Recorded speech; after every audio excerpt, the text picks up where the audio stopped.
नमस्कार विद्यार्थी मित्रांनो, ओएसिस करियर पॉईंटच्या यूट्यूब चॅनलमध्ये आपलं स्वागत आहे। या व्हिडिओमध्ये आपण पाहणार आहोत महाराष्ट्र शिक्षक पात्रता परीक्षा, ज्याला आपण टेट एक्झाम असं म्हणतो। या टेट एक्झामच्या संदर्भानं जो 2019 ला पेपर झाला होता, टेट पेपर फर्स्ट, या पेपरमधील बालमानसशास्त्र व अध्यापनशास्त्र या टॉपिकवरील 30 प्रश्न जे आले होते, या 30 प्रश्नावर विश्लेषणात्मक चर्चा आपण या व्हिडिओच्या माध्यमातून करून घेणार आहोत। बघा, टेट पेपर फर्स्ट साठी बालमानसशास्त्र व अध्यापनशास्त्र या टॉपिकवर 30 प्रश्न विचारतात 30 गुणांसाठी। 30 गुणांसाठी म्हणजे एक प्रश्न एका गुणासाठी विचारतात आणि प्रश्नपत्रिकेमध्ये याचा प्रश्न क्रमांक 61 ते प्रश्न क्रमांक 90 असा क्रम असतो। तर अधिक वेळ न घेता आपण लगेच प्रश्नाला सुरुवात करूयात। प्रश्न बघा काय आहे, अध्यापन परिणामकारक होण्यासाठी अध्यापनात तत्वांचा वापर करणे आवश्यक असते। खाली दिलेल्या तत्वामध्ये कोणते तत्व योग्य नाही म्हटले विचारले। अध्यापनाचं कोणतं तत्व योग्य नाही? पर्याय वाचू। अध्यापनाचा केंद्रबिंदू अध्ययनार्थी असावा, हे तर बरोबरच आहे। या अलीकडे आपण अध्यापनामध्ये विद्यार्थ्याला केंद्रबिंदू मानतो। प्रभावी अध्यापनात अगोदर उद्दिष्टे निश्चित करावीत, दुसरं पण बरोबर आहे, कारण कोणतं पण अध्यापन हे काय असतं, उद्दिष्टाधिष्ठित असतं। अध्यापनात योग्य अशा शैक्षणिक साहित्याचा वापर करावा, 3 पण बरोबर आहे। 4 बघा, अध्यापन करताना घटकाचा जीवनाशी, जीवनातल्या अनुभवांशी संबंध जोडणे अनावश्यक ठरते। हे अनावश्यक शब्द चुकीचा आहे, त्यामुळे चौथा पर्याय हे आपला अध्यापनाचं तत्व होऊ शकत नाही।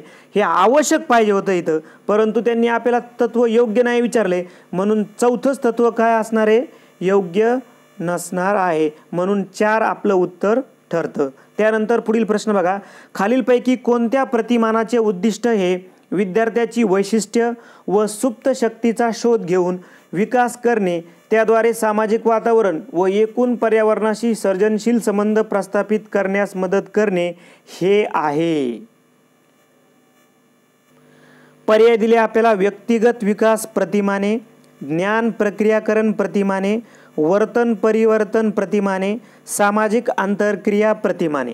आपल्या प्रश्नाचं उत्तर आहे व्यक्तिगत विकास प्रतिमाने, कारण या प्रतिमानामध्ये विद्यार्थ्याच्या भावनिक जीवनावर अधिक भर दिला जातो। नैसर्गिक व सामाजिक संबंधी जीवनाच्या संदर्भाने याच्यामध्ये चर्चा केलेली आहे आणि आपल्या प्रश्नामध्ये पण त्याचा संदर्भ येऊन जातो। आपण जर बाकीचे 3 पर्याय पाहिले, ज्ञान प्रक्रियाकरण प्रतिमाने, आता ज्ञान प्रक्रियाकरण प्रतिमानेमध्ये काय असतं, ज्ञान संरचनेच्या संदर्भानं म्हणजे स्मरण, संबोध, उद्गमन याच्या संदर्भानं विकास केला जातो। वर्तन परिवर्तन प्रतिमानामध्ये काय असतं, वर्तन परिवर्तन प्रतिमानामध्ये अध्ययनकर्त्याच्या वर्तनाला आकार देणे हा त्याचा उद्देश असतो। आणि सामाजिक आंतरक्रिया प्रतिमानामध्ये विद्यार्थ्यात समाज जीवनाशी समरस होण्यास मदत करणे हे त्यांचं उद्दिष्ट असतं। इथे मात्र आपल्याला विद्यार्थ्याच्या भावनिक जीवनाचा जो संदर्भ आहे तो पर्याय क्रमांक 1 मध्ये म्हणजे व्यक्तिगत विकास प्रतिमानामध्ये येतो। त्यानंतर पुढील प्रश्न, व्यक्तीच्या अवबोधात्मक, ज्ञानात्मक, प्रेरणात्मक, भावात्मक रचनेमध्ये विशिष्ट स्थितीला अथवा वातावरणाला अनुसरून जे वाचिक, कारक, भावात्मक पातळीवर बदल होतात त्यांना अध्ययन म्हणतात। अध्ययनाची व्याख्या खालीलपैकी कोणत्या मानसशास्त्रज्ञाने केली? तर आपल्या प्रश्नाचं उत्तर आहे फ्रँसेन। याचा अर्थ असा होतो की आपल्याला किमान 4 शास्त्रज्ञांच्या व्याख्या, प्रत्येक व्याख्या बालमानसशास्त्रातल्या, मग व्यक्तिविकासाची व्याख्या असेल, शैक्षणिक मानसशास्त्राची व्याख्या असेल, अध्यापनाची व्याख्या असेल, अध्ययनाची व्याख्या असेल, आपल्याला किमान 4 शास्त्रज्ञांच्या व्याख्या करून जाणं गरजेचं आहे। त्यानंतर पुढील प्रश्न, खालील दिलेल्या विधानामध्ये कोणते विधान अध्ययनाचे वैशिष्ट्य दाखवते? अध्ययनाचं वैशिष्ट्य दाखवणारा पर्याय बघा, सर्व प्राण्यांचे अध्ययन सारखे असते, चुकीचं आहे। सर्व प्राण्यांचे अध्ययन सारखे असू शकत नाही, हे आपल्यालाही समजतं। उदाहरणार्थ तुम्ही विद्यार्थ्याचं उदाहरण घ्या किंवा मानव प्राणी, कुत्रा, गाय, म्हैस, आपल्यालाही माहिती आहे काहीच गल्लीतले कुत्रे हुशार असतात, ते काय ये म्हणलं की इकडे येतात, बाकीचे कुत्रे, म्हणजे आपल्याला सरळ सरळ समजतं की सर्व प्राण्यांचे अध्ययन सारखे नसते। ठीक आहे, दीर्घकाळ सराव केला नाही तर त्याचे स्मरण होते। हे पण चुकीचं आहे. आपल्याला कोणत्याही गोष्टीचं स्मरण जर व्हायचं असेल तर आपल्याला काय करावं लागेल, दीर्घकाळ सराव करावा लागेल. म्हणजे हे पण वैशिष्ट्य नाही अध्ययनाचे. अध्ययनामुळे आकलन होते, पर्याय क्रमांक 3 बरोबर आहे. अध्ययनामुळे काय होतं, आकलन होतं. पर्याय 4 वाचा, अध्ययन ही जलद घडणारी प्रक्रिया आहे का? जलद घडणारी प्रक्रिया आहे का? नाही. अध्ययन ही अखंड चालणारी कंटिन्युअस प्रोसेस आहे. म्हणजे व्यक्ती जन्मापासून मृत्यूपर्यंत काही ना काही शिकत असतो. व्यक्ती जन्मापासून मृत्यूपर्यंत विद्यार्थी असतो. म्हणून अध्ययन ही काय जलद घडणारी प्रक्रिया नाही. व्यक्ती क्षणाक्षणाला काहीतरी शिकत असतो. म्हणून 4 सुद्धा काय असणार आहे, वैशिष्ट्य नसणार आहे. म्हणजे इथे फक्त अध्ययनामुळे आकलन होते हेच वैशिष्ट्य आहे. म्हणून पर्याय क्रमांक 3 आपल्या प्रश्नाचं उत्तर आहे.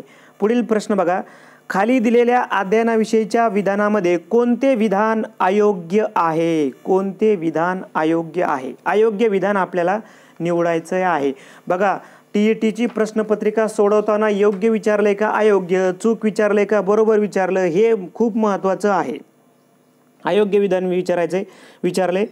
अध्ययनाने वर्तनात टिकाऊ स्वरूपाचे बदल होणे अपेक्षित असते. त्याच्यामुळं तर आपण अध्ययन करत असतो. आलं लक्षामध्ये?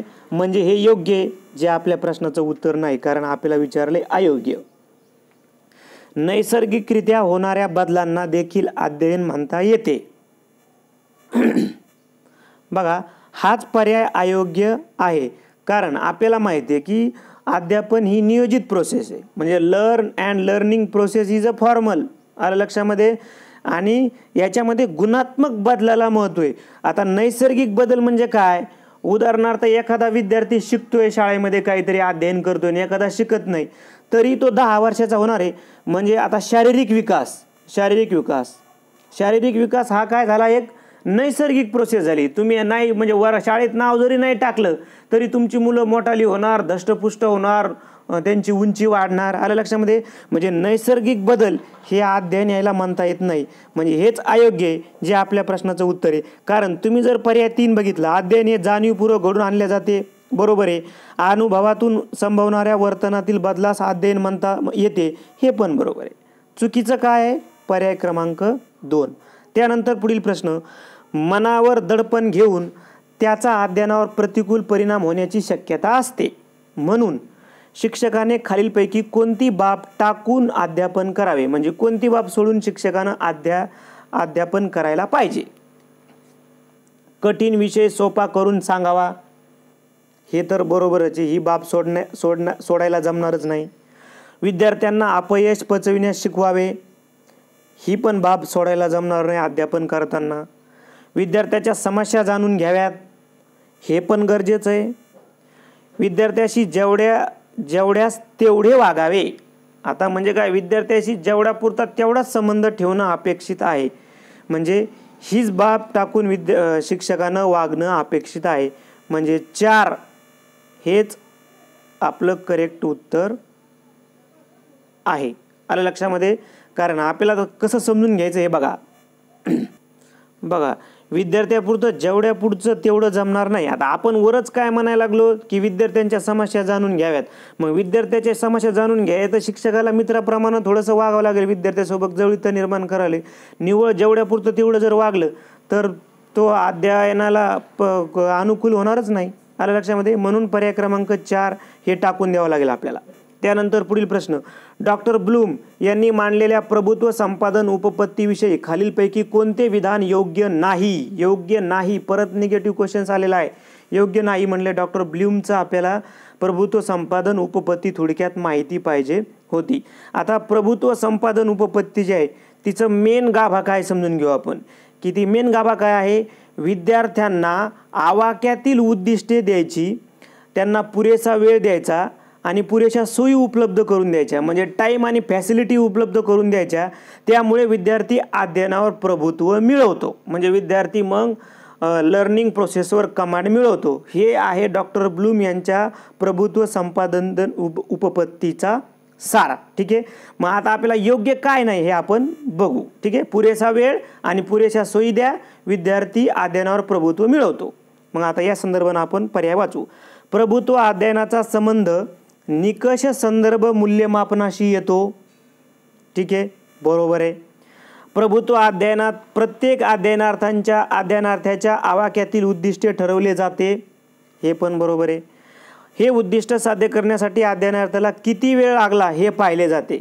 बघा, हे पाहिले जात नाही. हे काही म्हणजे वेळेचा इथं संदर्भ येत नाही. वेळ पाहणं उद्दिष्ट नाही आपलं उद्दिष्ट काय आहे?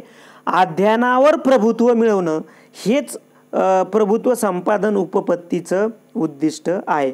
म्हणून 3 हेच अयोग्य ठरणार आहे. 3 हाच आपल्या प्रश्नाचं उत्तर असणार आहे. कारण 4 जर आपण बघितलं, ज्यावेळी अध्ययनार्थी अपेक्षित टप्पा गाठतो त्यावेळी त्याचे अध्ययन झालेले समजते, हे तर बरोबरच आहे. त्यानंतर पुढील प्रश्न,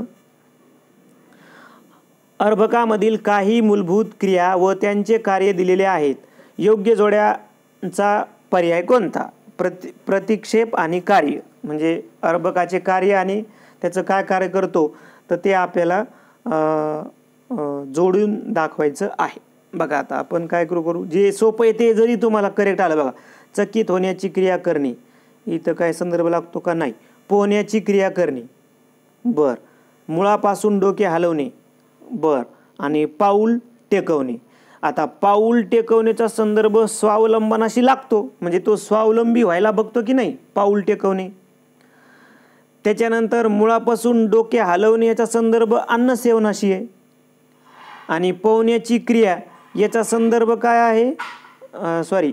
पोहण्याची क्रियेचा संदर्भ काय? धोका टाळणे. म्हणजे तुम्ही पाण्यात पडला एखादा बालक तर तो हातपाय हरील ना पोहण्याची क्रिया. बघा, लहान बालक असतो ना, जन्मताच बालक अर्भक असतं, तर ते असे हातपाय हलवतं, तर ते काय करतं? स्वतःचं याच्यापासून म्हणजे धोका टाळतो. तो काही धोका झाला का ते टाळण्याचा प्रयत्न करतो. आणि चकित होण्याची क्रियेचा संदर्भ येतो संरक्षणाशी. मग असं सांगणारा पर्याय कोणता आहे? असं सांगणारा पर्याय म्हणजे 4चं अ असं सांगणारा पर्याय कोणता आहे? आपल्याला म्हणजे हे काही जास्त अवघड प्रश्न नसणारच आहे हा. 1चं ड आपण पाहिलं, 1चं ड. मग असं सांगणारा पर्यायामध्ये 2च आहे. 2चं क, 3चं अ आणि 4चं ब. हे बघा, पाऊल टेकवणे स्वावलंबन, 4चं ब. मग 4चं ब समजा आपल्याला फक्त माहीत होतं तर मग एकच पर्याय येतो, पर्याय क्रमांक 2. त्यानंतर पुढील प्रश्न, वाचन अक्षमता असणाऱ्या विद्यार्थ्याबाबत खालीलपैकी कोणती बाब अयोग्य आहे? म्हणजे वाचन दोष आहे, याच्यामध्ये वाचन दोष आहे, ज्याला आपण डिस्लेक्शिया असं म्हणतो. बरोबर, डिस्लेक्शिया असं आपण म्हणतो. मग शब्द कठीण आठवणे अयोग्य विचारलंय ना. वाचन अक्षमताच्या बाबतीत अयोग्य विधान, शब्द आठवणे कठीण जाते, हे तर योग्य होईल. अंकांचा क्रम चुकीचा लावतात, हे पण योग्य होईल. आणि अनावश्यक अक्षरे जोडतात, हे पण अयोग्य होईल. कागदावर लक्ष केंद्रित करू शकतात पण डावीकडून उजवीकडे वाचताना अवघड जाते. डावीकडून उजवीकडे वाचताना अवघड जाते. बघा, तर हे पण बघा काय व्हायला इथं, म्हणजे हे आन्सर कीनं उत्तर आपल्याला पर्याय क्रमांक 4 दिलेलं आहे. पण असं वाटतं आपल्याला कधी कधी की अंकांचा क्रम चुकीचा लावतात, हे उत्तर असणं अपेक्षित होतं. परंतु आन्सर कीमध्ये उत्तर पर्याय क्रमांक 4 हे दिलेलं आहे. थोडासा कन्फ्युजन क्वेश्चन आहे. कदाचित डावीकडून उजवीकडे दिल्याच्या नंतर त्याला अवघड जातं, आलं लक्षामध्ये. परंतु ते कागदावर लक्ष केंद्रित करू शकतात, याचा संदर्भ थोडासा लागत नाही आपल्याला. अंकांचा क्रम चुकीचा लावतात हे उत्तर का म्हणतो आपण? कारण हा डिस्ग्राफियाचा दोष, हा डिस्कॅल्क्युलियाचा दोष आहे, म्हणजे गणितीय दोष असू शकतो असं आपल्याला वाटतं. परंतु पर्याय 4 हे उत्तर आन्सर कीनुसार आहे. आणि जर याच्याबद्दल कोणाला जर थोडंसं काही मतांतरे होत असतील तर नक्कीच कमेंट करून चर्चा तुम्ही करू शकता. ठीक आहे. त्यानंतर पुढील प्रश्न, मस्तिष्क ग्रंथीतून स्रवणाऱ्या स्रावांचे प्रमाण वाढल्यास टिंबटिंब घडते. काय होते मग? व्यक्तीची बुद्धी वाढते, व्यक्तीच्या वर्तनात अस्थिरता वाढते, शरीराची अवास्तव वाढ होते. तर शरीराची अवास्तव वाढ होते, कारण जी पीयूषिका ग्रंथी आहे, जिला मस्तिष्क ग्रंथीमध्ये सुद्धा आपण म्हणतो, तिच्यामध्ये जर वाढ झाली तर व्यक्तींची उंची वगैरे, व्यक्तीच्या शरीराची वाढ, हे स्राव वाढल्यास होत असते. ठीक आहे, तर व्यक्तीची अवास्तव वाढ होऊ शकते. त्यानंतर पुढील प्रश्न, व्यक्तीच्या इतराहून वेगळेपण दाखवणारे आणि त्यावेळी इतर व्यक्ती त्या व्यक्तीशी कसे वागतात हे निश्चित करणारे स्थिर स्वरूपाच्या वैशिष्ट्यांचे असामान्य संघटन म्हणजे व्यक्तिमत्व. परत व्याख्या आली बघा. तर ही व्याख्या केली आहे G.A. किंबल यांनी ही व्याख्या केलेली आहे. बघा, तुम्ही प्रत्येक टॉपिकमधल्या 2-3 शास्त्रज्ञांच्या व्याख्या पाठ करणं अपेक्षित आहे. याला काय आपला ट्रिक्स बिक्स काही नाही, तुम्हाला व्याख्याच पाठ करायला लागणार आहेत. त्यानंतर पुढील प्रश्न बघा, अध्ययन उपपत्तींच्या वर्गीकरणातील सहचर्यवादी उपपत्तीमध्ये खालीलपैकी कोणत्या मानसशास्त्रज्ञांचा समावेश होत नाही म्हटलंय? कोणत्या मानसशास्त्राचा समावेश होत नाही? बघा, याच्यामध्ये वॉटसन, गुथ्री आणि हल हे अध्ययन उपपत्तीच्या सहचर्यवादी उपपत्तीच्या संदर्भाने आहेत. मात्र आसुबेल हे आपल्या प्रश्नाचं उत्तर असणार आहे, कारण आसुबेलची जी उपपत्ती आहे तिचं नाव आहे अर्थपूर्ण शाब्दिक अनुदेशन. अर्थपूर्ण शाब्दिक अनुदेशन ह्याचा संदर्भ येतो डेव्हिस आसुबेलची उपपत्ती. आता तो काय म्हणतो, त्याच्या उपपत्तीमध्ये अध्ययनाची अर्थपूर्ण रचना केली व त्याचे वेळोवेळी योग्य सांगड घातली तर ते परिणामकारक ठरते. म्हणजे अध्ययन उपपत्तीच्या संदर्भानं त्याचा संदर्भ कशाशी येतो? अर्थपूर्ण शाब्दिक अनुदेशनाशी संदर्भ त्याचा येतो. कारण त्यानं असंही सांगितलं होतं की व्याख्यानाची जर योग्य रचना केली तर तुमचं व्याख्यान प्रभावी ठरतं. याचा संदर्भ आसुबेलशी आहे. म्हणून हे वॅटसन, गुथ्री आणि हल हे सहचर्यवादी उपपत्तीच्या संदर्भाने आहेत, मात्र आसुबेल हा अर्थपूर्ण शाब्दिक अनुदेशनाच्या संदर्भानं आहे. त्यानंतर पुढील प्रश्न, परत जोड्या लावायत बघा. जनक आणि उपपत्ती हा सोपा प्रश्न आहे आपल्याला. हा एकदम प्रश्न बघा. प्यावलाव म्हणलं की आपल्या डोळ्यासमोर अभिजात, अभिसंधान, उपपत्ती उभी राहते. कुत्र्यावरचा प्रयोग येतो. थॉर्नडाईक म्हटलं की आपल्यासोबत उपपत्ती उभी राहते. सहसंबंध उपपत्ती, जिला आपण प्रयत्न प्रमाद उपपत्ती असं सुद्धा म्हणतो, यामध्ये मांजरावर प्रयोग केला होता. कोलर म्हणलं की आपल्याला मर्मदृष्टीमूलक उपपत्ती आपल्यासमोर उभा राहते, ज्याच्यामध्ये चिंपांजी माकडावर प्रयोग केला होता. आणि स्किनर म्हणलं की आपल्याला साधक अभिसंधानी उपपत्ती समोर आपल्या उभी राहते, ज्याच्यावर कबूतर आणि उंदरावर प्रयोग केला होता. मग असं योग्य पर्याय आता बघा कोणता आहे, तर पर्याय 2 हे आपल्या प्रश्नाचं करेक्ट उत्तर असणार आहे. त्यानंतर पुढील प्रश्न, खालील उदाहरणामध्ये कोणते उदाहरण हे विचार प्रक्रियेतील संबोधात्मक स्तराचे उदाहरण आहे? संबोधात्मक स्तराचे उदाहरण आहे. रेडिओवरील गाणे ऐकताना त्यातील गेयता, स्वर, ताल, आशय इत्यादी विषयी विचार करणे. कॉफी पिताना तिचा स्वाद व चव याविषयी विचार करणे. दिलेल्या विषयावर निबंध लिहिताना विचार करणे. आपल्या प्रश्नाचं उत्तर आहे पर्याय क्रमांक 3. कारण आता याचं कारण असं आहे की संबोध म्हणजे शब्दावरून जो अर्थबोध तयार होतो त्याला आपण संबोध म्हणतात. उदाहरणार्थ तुम्हाला गाय या टॉपिकवर निबंध लिहायला विचारल्या जातं, तर त्यावेळेस तुम्ही काय करता, ते अनुभव आणि निरीक्षण यामधून तुम्ही संबोध तयार करता आणि गायीवर निबंध लिहिता. आल्या लक्षामध्ये? हे सूर्योदय पाहताना निसर्ग संबंधी विचार करणे, कॉफी पिताना स्वाद व चव घेणे आणि रेडिओवरील गाणे ऐकताना गेयता, स्वर, ताल याविषयी विचार करणे. याचा संदर्भ थोडासा मला वाटतं अवबोधाशी आणि संवेदनाशी, प्रतिमांशी येईल. आल्या लक्षामध्ये? तो संबोधात्मक स्तराचं उदाहरण होणार नाही, ते पर्याय क्रमांक 3च होईल. त्यानंतर पुढील प्रश्न, स्मरणाचा प्रमुख घटक ग्रहण यावर परिणाम करणारा घटक म्हणजे अनुभवाचे स्वरूप. अनुभवाच्या स्वरूपामध्ये खालीलपैकी कोणती बाब येत नाही? बघा, स्मरणाचा प्रमुख घटक म्हणजे ग्रहण. मग प्रश्न असा होता की ग्रहणावर परिणाम करणारा घटक म्हणजे अनुभवाचे स्वरूप. अनुभवाच्या स्वरूपाविषयी खालीलपैकी कोणती बाब येत नाही, असा प्रश्न विचारला आपल्याला. बघा, चेतकाची तीव्रता येते, अर्थपूर्णता पण येते आणि चेतक स्रोत पण येते. याच्यामध्ये बाब येत नाही व्यक्तीची मनोवृत्ती. त्यानंतर पुढील प्रश्न, खाली दिलेल्या विधानांमध्ये विस्मरणाविषयीचे कोणते विधान योग्य नाही? विस्मरणाविषयीचे कोणते विधान योग्य नाही असं म्हणले. आता विस्मरण म्हणजे काय? विस्मरण म्हणजे काय? एखादी घटना, व्यक्ती, प्रसंग या संबंधीचे अनुभव विसरून जाणे, त्याला काय म्हणतो आपण? विस्मरण म्हणतो. आलं लक्षामध्ये?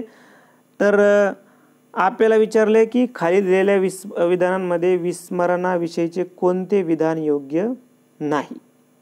कोणते विधान योग्य नाही? बघा, ज्या गोष्टीचे संस्करण झालेले नसते त्याचे विस्मरण होते, हे बरोबर आहे. जर योग्य गोष्टीचे संस्करण झाले नाही, आता संस्करण म्हणजेच ग्रहण, एखाद्या गोष्टीचं जर ग्रहण झालं नाही तर ते विसरून जातं, मग हे बरोबर आहे. नाही, आपल्याला जास्त याच्यावर विचार करायची गरज नाही. विस्मरण होणे म्हणजे धारणेचा अभाव होय, हे पण बरोबर आहे. आलं लक्षामध्ये? कारण धारणा म्हणजे काय? व्यक्तीनं घेतलेले अनुभव तिच्या मनपटलावर उमटते, या अनुभवाचे जतन करून ठेवण्याची प्रोसेस म्हणजे धारणा. मग विस्मरण होणे म्हणजेच धारणेचा अभाव. जर तुम्ही अनुभव मनपटलावर जतनच करून नाही ठेवले तर ते विसरून जाताल, म्हणून विस्मरण म्हणजे धारणेचा अभाव, हे पण बरोबर आहे. भावनिक उद्रेकाच्या स्थितीत शिकलेल्या गोष्टीचे विस्मरण होत नाही. बघा, इथं चुकीचं आहे.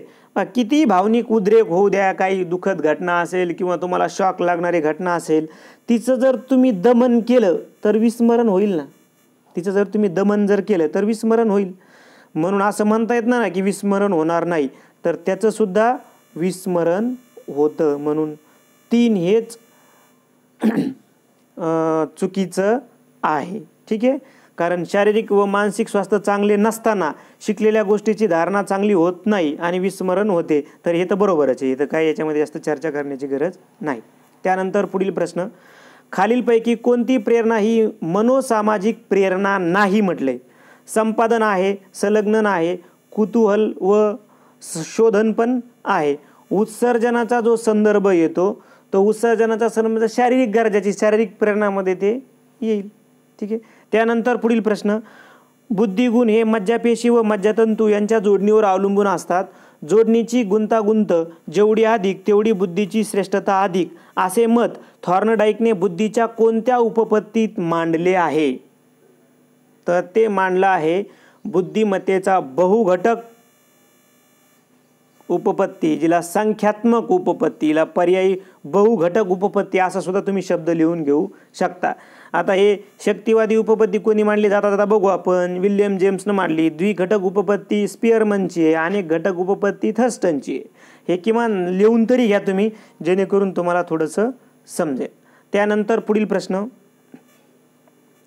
भावनिक बुद्धिमत्ता ही संकल्पना सन 1995 मध्ये जगासमोर आणणारे मानसशास्त्रज्ञ म्हणजे डॅनियल गोलमन. आपल्या प्रश्नाचं उत्तर आहे डॅनियल गोलमन. आता यांचं काय मत होतं बघा. पहिले भावनिक बुद्धिमत्ता म्हणजे काय आपल्याला समजलं पाहिजे. भावनिक बुद्धिमत्ता म्हणजे काय? स्वतःला व इतरांना व्यक्तीची समजून घेण्याची क्षमता. मग त्याच्यामध्ये डॅनियल गोलमन काय म्हणत होते? बाबा, आंतरवैयक्तिक कौशल्य विकसित करण्यासाठी भावनिक बुद्धिमत्ता महत्त्वाची ठरते, असं त्यांनी 1995 मध्ये सांगितलं आणि भावनिक बुद्धिमत्ता संकल्पनेचा विकास केला. आलं लक्षामध्ये? हे आपल्या प्रश्नाचं झालं विश्लेषण. पण आता भावनिक बुद्धिमत्ता सर्वप्रथम जर कुणी मांडली असेल, भावनिक बुद्धिमत्ता ही कन्सेप्ट, तर ही कन्सेप्ट मांडली जॉन मेयर आणि पीटर सॉल्वी. जॉन मेयर यांनी 1980लाच ही कन्सेप्ट मांडली सर्वप्रथम, भावनिक बुद्धिमत्ता. मात्र खरा विकास कोणी केला, जगासमोर कोणी आणली, ती 1995 मध्ये आणली डॅनियल गोलमन यांनी. मग तुम्ही कधी कधी काय व्हाल, तुम्ही एखादं बुक वाचताना आणि जॉन मेयर आणि पीटर सॉल्वीचं नाव येईल तुमच्यासमोर, तर ती जनक म्हणून मांडली, पण जगासमोर आणली डॅनियल गोलमननं. त्यानंतर पुढील प्रश्न बघा, परीक्षेत कमी गुण मिळाले तर प्रश्नपत्रिका फार अवघड होती असे म्हणणे म्हणजे संरक्षण यंत्रणेचा वापर करणे होय. बघा, हा प्रश्न प्रत्येक टेटला आहे आणि खूप सोपा प्रश्न असतो. तुम्हाला एक 10-12 संरक्षण यंत्रणा जर तुम्ही समजून घेतल्या तर ते तुम्हाला प्रश्न सोपा जातो. बघा, परीक्षेत कमी गुण मिळाले तर प्रश्नपत्रिका फार अवघड होती. बघा, बहुधा असे विद्यार्थी म्हणतात. तर ती संरक्षण यंत्रणा आहे प्रक्षेपण संरक्षण यंत्रणा. याच्यामध्ये काय असतं, आपल्या मनातील भावना म्हणजे जे काही दोष आहेत आपल्या मनातील भावना किंवा दोष हे इतरांच्या माथी मारणं. म्हणजे तुम्हाला परीक्षेत कमी गुण मिळाले आणि आपण म्हणतो प्रश्नपत्रिका अवघड होती. हे बघा तुम्ही टेटचंच उदाहरण घ्या ना. कित्येक लोक असं म्हणतात की प्रश्नपत्रिका अवघड होती तुम्ही नापास झाल्याच्या नंतर, आणि आपण काय करतो प्रश्नपत्रिकेवर देश देतो. खरं तर 5वी ते 8वीपर्यंतच प्रश्न विचारले. तुम्ही भूगोल इतिहासमधले तुम्ही प्रश्न बघा, तुम्ही प्रश्नपत्रिका दुसरी बघा. 8वीपर्यंत 9वीपर्यंत जे सिलेबस आहे त्याच्यावरच आधारित पाठ्यपुस्तक आधारित प्रश्न विचारलेले असतात. म्हणजे आपण प्रक्षेपण या संरक्षण यंत्रणेचा वापर करत असतो. म्हणजे आपल्या प्रश्नाचं उत्तर पर्याय क्रमांक 4. पण जाता जाता तादात्म्य काय आहे? तादात्म्य म्हणजे मनाची एकरूपता. म्हणजे उदाहरण कोणतं आहे? म्हणजे मनाची एकरूपता तुम्ही कधी होतात? उदाहरणार्थ संत तुकोबराय भजन करता करता एवढे विठ्ठलाशी एकरूप पावत तादात्म्य पावत होते की त्यांना म्हणजे ते विठ्ठल आणि स्वतः एकरूप होत असत त्यांच्या भजनाशी. अशा पद्धतीनं एखादं तुम्ही म्युझिक ऐकता, बासरी ऐकता, अशा पद्धतीनं. आत्मताडण काय आहे? आत्मताडण काय आहे? अपयश आल्यास स्वतःला कठोर शिक्षा देणं. म्हणजे TETमध्ये तुम्ही नापास झाले की त्या दिवशी जेवणच करायचं नाही, त्याला म्हणायचं आत्मताडण. आणि नकारात्मकता काय आहे? कोणत्याही बाबीमध्ये नकारात्मक. उदाहरणार्थ मी चहा प्यायल्याशिवाय कॉलेजला जाणार नाही, मी असं केल्याशिवाय तसं करणार नाही, मी असं केल्याशिवाय, अशा पद्धतीनं नकारात्मकता असते. त्यानंतर पुढील प्रश्न आहे बघा, मानसिक संघर्ष कमी करण्याचे उपाय या बाबतीत खालील विधाने दिली आहेत त्यापैकी अयोग्य, बघा जास्त अयोग्यच विचारले. मानसिक संघर्ष कमी करण्याचे उपाय, अयोग्य उपाय विचारायचा आहे. संघर्ष निर्माण झाला असता विनाकारण कारण मीमांसा करत बसू नये. संघर्ष निर्माण झाला असता विनाकारण कारण मीमांसा करत बसू नये. बघा हेच काय असणार आहे? अयोग्य विधान असणार आहे. कारण निर्णय तडीस नेण्याचा प्रयत्न करावा, हे तर योग्य आहे.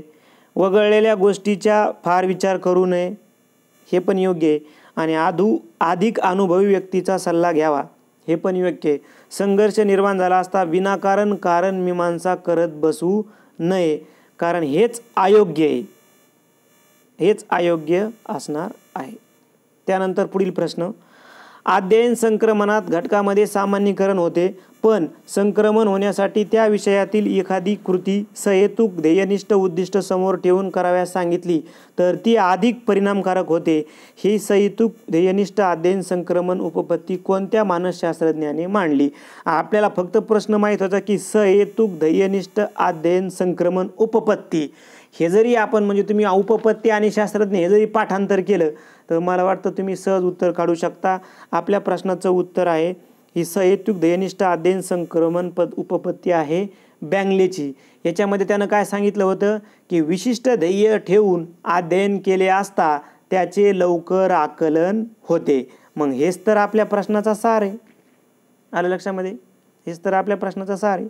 याच्यामध्ये जडची पण उपपत्ती आहे, सामान्यीकरण उपपत्ती, थॉर्नडाईकची पण उपपत्ती आहे, समान घटक उपपत्ती. ठीक आहे, त्याविषयी आपण नंतर चर्चा कधी करू. त्यानंतर पुढील प्रश्न, किशोरावस्थेतील मुलांच्या मानसिक व भावनिक कौशल्यांचा विकासामध्ये ज्ञानेंद्रियाच्या द्वारे विविध अनुभूती मिळवणाऱ्या मुलांच्या अवबोधन क्रियेच्या टप्प्यामध्ये कोणता टप्पा नाही? अवबोधन क्रियेच्या टप्प्यामध्ये कोणता टप्पा नाही? आणि किशोरावस्था, दोन टॉपिक महत्त्वाचे. आणि अवबोधन क्रिया आणि किशोरावस्था. बघा संख्याकन, त्याला गणितीय वगैरे पाढे वगैरे पाठ करतील ते, त्यांना वर्णन पण करता येईल ना, वर्णन करता येईल, ते इमॅजिनेशन करतात. बघा किशोरावस्थेमधले मुलं निबंध चांगला तर मी कलेक्टर झालो तर, मी मुख्याध्यापक झालो तर वर्णन करू शकतात ते, किंवा एखादं चित्र दिलं त्याचं वर्णन करू शकतात. ते अर्थन पण करतील, एखाद्या गोष्टीचा अर्थही लावू शकता. किशोरावस्थेतली मुलं बघा नुसतं तुम्ही इशारे जरी केले त्याचा अर्थ लावतात, पण ते मूल्यांकन करत नाहीत, मूल्यांकन करत नाहीत. ठीक आहे, किशोरावस्थेतील मुलं मी एखादी कृती चुकीची करतोय का वगैरे असं करत नाही, धडक करून टाकतात किशोरावस्थेमध्ये. मूल्यांकन हा त्याच्या संदर्भानं मुद्दा नाही. बघा सोपं होतं. तुम्ही असं जरी घेतलं असतं एक पॉझिटिव्ह दृष्टिकोन की बाबा मूल्यांकन हे शिक्षकाच्या संदर्भानं असतं, तरी पण तुम्ही बघा उत्तर बरोबर करू शकले असते. त्याच्यानंतर पुढील प्रश्न, बालकाला लाभणारा अनुवंश हा रंगसूत्रे व रंगमण्यांच्या साह्याने गर्भधारणेच्या वेळी निश्चित होतो व त्यात बदल करता येत नाही. अनुवंश याविषयी खालील कोणते विधान योग्य नाही? परत विचारला, योग्य नाही. अनुवंश आणि रंगसूत्रे ज्याला अनुवंश आणि रंगसूत्रे, ज्याला आपण काय म्हणतो क्रोसॉनिक किंवा जीन्स, ज्याला आपण जीन्स आणि क्रोसॉनिक्ट असं सुद्धा आपण म्हणतो. तर बघा, बालकाच्या शरीर रचनेवर, स्नायू संस्थेवर अनुवंशाचा प्रभाव असतो, बरोबर आहे. कातडीचा रंग, केसाचा रंग, हे तर बरोबरच आहे. आईवडिलांनी प्राप्त केलेली ज्ञान, कौशल्य, अभिरुची याचा संदर्भ येत नाही. मानसिक गुणधर्मापैकी बुद्धिमत्ता अनुवंशाने प्राप्त होते, बरोबर आहे. म्हणजे 1 बरोबर आहे, 2 बरोबर आहे, 4 बरोबर आहे. अनुवंशानं प्राप्त होतं ते. मग प्राप्त काय होत नाही? आईवडिलांनी प्राप्त केलेले ज्ञान, कौशल्य, अभिरुची. आपल्याला म्हणतात ना, तुझे आईवडील कसे, तू कसा, याचा अर्थ काय? आपल्या आईवडिलाचं ते काही नॉलेज होतं, आपल्या आईवडिलांनी काही टेक्निक्स प्राप्त केल्या होत्या, त्या मुलामध्ये येतीलच असं काही सांगता येत नाही. अनुवंश आणि रंगसूत्र हे पर्यावरणाचा पर्यावरणात इन्व्हायरमेंटल परिस्थितीचा संदर्भ आहे. आपल्याला तशी विद्यार्थ्याला ती परिस्थिती तशी आणून द्यावी लागेल, म्हणून तीच काय आहे, पर्याय क्रमांक 3 अयोग्य आहे. त्यानंतर पुढील प्रश्न बघा. अनुवंश व परिस्थिती हे दोन्ही घटक व्यक्ती विकासामध्ये महत्त्वाची कामगिरी बजावतात. खालील दिलेल्या घटकामध्ये कोणता घटक फक्त अनुवंशावर अवलंबून आहे? बघा, मानसिक विकास हा अनुवंश आणि परिस्थितीवर अवलंबून आहे. व्यक्तिमत्व विकास अनुवंश आणि परिस्थितीवर अवलंबून आहे. भावनिक जीवन हे सुद्धा अनुवंश आणि परिस्थितीवर अवलंबून आहे. परिपक्वतेचे वय हे आपल्या प्रश्नाचं उत्तर असणार आहे. परिपक्वतेचे वय, ज्याला आपण काय म्हणतो एज ऑफ मॅच्युरिटी, ही काय आहे, अनुवंशाच्या संदर्भानं असते, म्हणून पर्याय 2 हे आपलं उत्तर आहे. त्यानंतर पुढील प्रश्न बघा. संवेदना निर्माण होण्यासाठी खालीलपैकी कोणत्या बाबीची गरज असते? बाह्य उद्दीपकाची गरज असते, सक्षम ज्ञानेंद्रियाची गरज असते. बघा, आता पहिले तुम्हाला माहीत पाहिजे की नेमकं संवेदना म्हणजे काय. तर संवेदना म्हणजे काय? एखाद्या बाबीची ज्ञानेंद्रियाद्वारे होणारी जाणीव. मग उद्दीपक तर गरजेचंच आहे संवेदनामध्ये. सक्षम ज्ञानेंद्रिय पण गरजेचं आहे. आपली इच्छा असणे गरजेचं आहे. हे बघा, तुमची इच्छा असो अगर नसो, तुम्हाला एखादा वास आला तर तुमच्या अंगामध्ये संवेदना निर्माण होणारच ना. किंवा तुम्हाला साप दिसला, तुमची इच्छा असते का साप दिसण्याची? नसते. म्हणजे इच्छा गरजेची नाही इथं. बघा, मज्जा संस्थेची गरज आहे, ते तर गरजेचे आहे, त्याच्याशिवाय संवेदना निर्माणच होणार नाही. म्हणजे अ, ब आणि ड ह्या गरजेच्या आहेत. ठीक आहे. मग कोण गरजेची नाही? क गरजेची नाही. मग अ, ब, ड असा सांगणारा पर्याय कोणता आहे? पर्याय क्रमांक 4, मॅटर क्लोज. त्यानंतर पुढील प्रश्न. एखादा उद्दीपक अपूर्ण असेल तर त्याला पूर्णत्व आणण्याचे काम मज्जासंस्था करते. उदाहरणार्थ EDN यामध्ये गाळलेल्या भागाचा विचार न करता आपल्याला पूर्ण अवबोध होतो. हे अवबोधाच्या खालीलपैकी कोणते? बघा, एक प्रश्न कॅन्सल केलेला आहे, मग याच्यामुळे जास्त विचार करून काही गरजेचं नाही. त्यानंतर पुढील प्रश्न. खाली विधानामध्ये अवबोध व प्रतिमा यातील फरक दिलेला आहे. कोणते विधान योग्य नाही? कोणते विधान योग्य नाही म्हणतं? योग्य नाही म्हणजे चुकीचं आहे. बघा, प्रतिमेमध्ये अवबोधापेक्षा जास्त जिवंतपणा जाणवतो. प्रतिमेमध्ये अवबोधापेक्षा जास्त जिवंतपणा जाणवतो. बघा, प्रतिमा म्हणजे काय? प्रतिमा म्हणजे काय? एखादं उद्दीपक आपल्यासमोर नाही, आणि ज्ञानेंद्रियाच्या सहाय्यानं आपण काय करतो? आपल्या डोळ्यासमोर दृश्य उभा करतो. म्हणजे उद्दीपक नाही, बाह्य उद्दीपक तुमच्यासमोर नाही, तरी पण तुमच्या डोळ्यामध्ये जर एखादं दृश्य तयार होतं तर त्याला म्हणतो आपण प्रतिमा. लक्षामध्ये. आणि अवबोध कशाला म्हणतो आपण? अवबोध म्हणतो आपण अर्थपूर्ण संवेदना किंवा संवेदना दिलेला अर्थ म्हणजे अवबोध होय.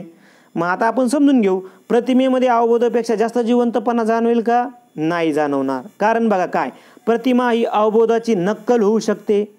प्रतिमा म्हणजे प्रत्यक्ष वस्तूचा बोध तो अवबोध, हे बरोबर आहे.